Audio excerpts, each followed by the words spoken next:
Djokovic and Kyrgios take tennis organizations to court.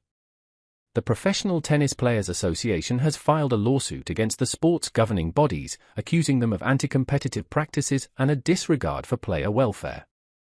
The PTPA, an independent players' union co-founded by Novak Djokovic and Vasek Pospisil in 2019 and supported by Australia's Nick Kyrgios, says after years of good faith efforts to reform professional tennis, it has been forced to take legal action to end monopolistic control of the sport.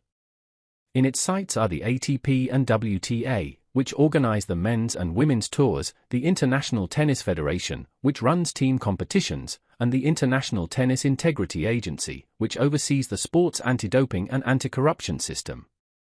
12 current and former players, including Djokovic, Pospisil and Kyrgios, are listed as plaintiffs along with the PTPA. Today, the PTPA, alongside over a dozen professional tennis players and on behalf of the entire player population, and renowned international law firm and historical player advocates Weil, Gottschall and Manges LLP, initiated a series of legal actions in the US, UK and EU against the sport's governing bodies, the association said in a statement. The lawsuits expose systemic abuse, anti-competitive practices, and a blatant disregard for player welfare that have persisted for decades.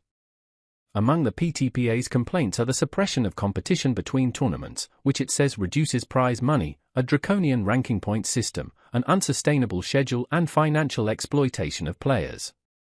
It also accused the governing bodies of disregarding player welfare by forcing athletes to compete late at night and in extreme heat, while the PTPA branded anti-doping practices an invasion of privacy. In response, the ATP accused the PTPA of choosing division and distraction and having no meaningful role in the sport. We strongly reject the premise of the PTPA's claims, believe the case to be entirely without merit, and will vigorously defend our position, the ATP said in a statement. ATP remains committed to working in the best interests of the game towards continued growth, financial stability, and the best possible future for players, tournaments, and fans.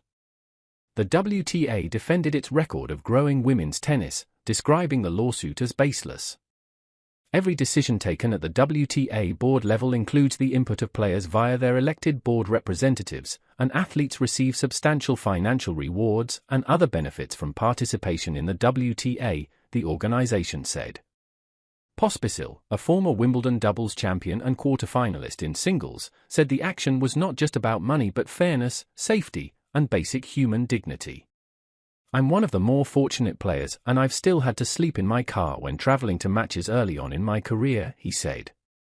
Imagine an NFL player being told that he had to sleep in his car at an away game? It's absurd and would never happen, obviously. No other major sport treats its athletes this way. The governing bodies force us into unfair contracts, impose inhumane schedules, and punish us for speaking out. The legal actions taken today are about fixing tennis for today's players and future generations. With Reuters.